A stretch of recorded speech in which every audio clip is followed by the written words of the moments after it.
This is Chat the Great. What do you think? Like, rap is number one now in the world? It's just a cycle. It's just like no. I think what do I think? I think it's fucking great and about time. I mean, it's so good because I will go to an international music conference, and in the old days, we used to go to an international music conference, and we used to be played frequently. A lot of slightly middle of the road, but usually very pop music that could get played on the local equivalents of commercial radio, capital radio, in the countries, be it France or Germany or Spain or South America.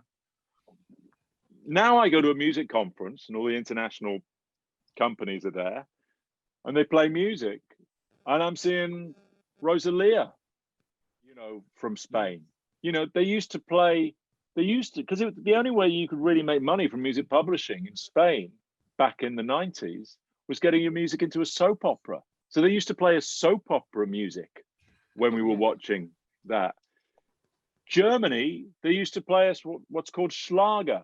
Schlager's music from the south of Germany, and it's quite easy listening, very commercial, but in quite a mainstream sort of way.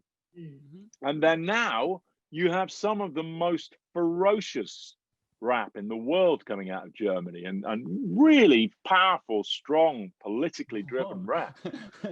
You seem very into it. You seem very into rap and stuff. You're very happy with that. Well, I do. Honestly, rap is the best thing to have happened to music since punk rock, because it just comes along and it's like, and the great thing about hip hop in the UK is that it happened without the approval of the music industry. No A&R people. I really, really, really have to think hard about which A&R people was signing UK rap artists. There's a few. And certainly on the back of Dizzy Rascal and Wiley's early success at the beginning of the noughties, there were a few that were doing that. But Tiny Temper obviously had success on both sides of the Atlantic, but it wasn't particularly common. And certainly, I think because a few people had maybe hadn't enjoyed the success they hoped for with British hip hop artists, they were just like, no one was interested. And, I felt music was in a pretty dull state when I was working in the teens, sort of like around 2015, 16. I was working with Slaves, with Jake Bugg. And I was working with a lot of older artists like Squeeze or the Libertines or the Chemical Brothers that had success before. And I was just going, why isn't it any? And Jake Bugg gave me confidence because he was writing songs within Archer like Lightning Bolt and Two Fingers that were talking about his hometown. Yeah. The great thing was that you got, when UK rap started to come through in a big way, and that would have been around 2014, 15, that's when it got really exciting, because these were kids who didn't necessarily have a record deal. Their manager was usually was a guy from the same estate. Their songwriter and producer was usually a guy from the same estate. And so there was no music business manager, no music business record company, no music business songwriter producer in there. Yeah. So it was pure. It was so raw. It was absolutely music coming from the street. And guess what? Bit pissed off, bit unhappy about the way the world was. Yeah. Wanting to get to a much better place. So, a fair amount of bling and booty in there as well. Yeah. But it was just like, this is the most, everyone bangs on about authenticity and have been for years. It's just like, it don't get any more authentic than this. In the same way that we'd seen with punk rock in Britain in the late 70s. It was the same now. And I honestly have not got as excited about a musical genre because it was global as well. In the same way that punk was global.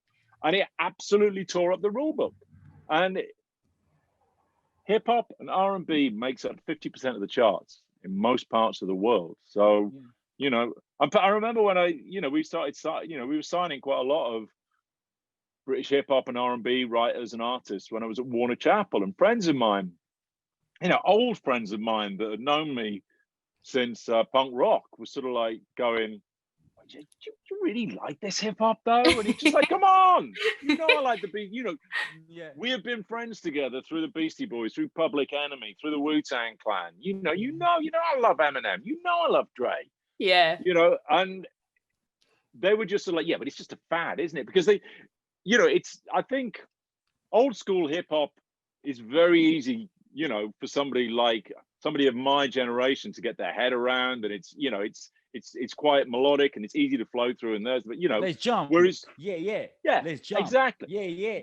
It's very easy. Whereas you start listening to drill or grime or, you know, any of the music that's coming in from around the world, you've got to listen to it. You got to listen to it again. And you got to listen to it again and again and again and again, and then it just goes boom, it's in there, and suddenly you're experiencing what all the hooks are, what all the melodies and the rhymes are, and it's completely unlike the way you've been listening to music. It's unlike how you've been listening to hip hop music before. And this some is in people, UK. no, I think it's the same everywhere. I think there's a genuine voice out there, and some people are still doing, you know, like Lord Kana. That's much more of an old school approach. Yeah. But you know, then you compare that to something like Dutch Valley, which is, you know, pretty ferocious, rasping, you know, or pretty much drill music. But he, you know, he's got ambitions. He wants to take it into other areas. Yeah. And you get into other areas just in the same way, you know. The Clash worked with Sandy Pearlman, who was Blue Oyster Cult's producer on their second album.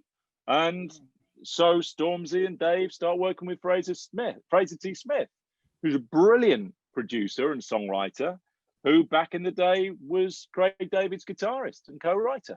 Wow. So it's the same thing there. You know, you've got bigger ambitions, you work with bigger eyes. And a lot of the time you're hopefully bringing up your team with you. Yeah. And that's really important, that all your mates do well.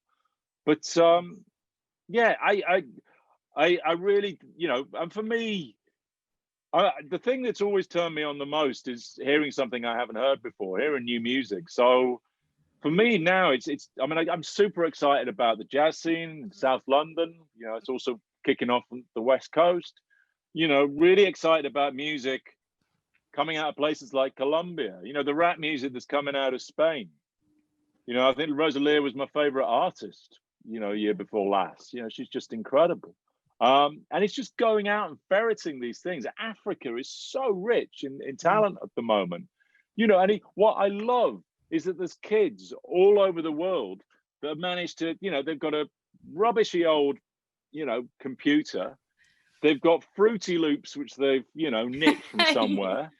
And guess what? They can start making music. This sounds like something you can hear on the radio. Yeah, it's mad. That's beautiful. So I'm getting fired stuff from Taiwan or Singapore or Lagos or Botswana, or, you know, just from all over the world. You know, I'll hear something and it's just like, oh my God, that's amazing. Yeah. Yeah.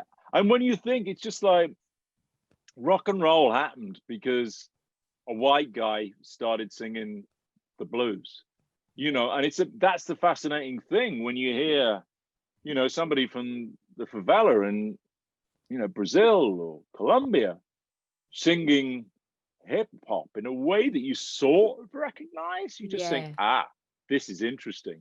You know, when you see a kid from Lagos like Rima, you see him going at it, taking on sort of like a northern hemisphere notion of what rap and R&B is, but it's presented by this super confident, hip, cool guy.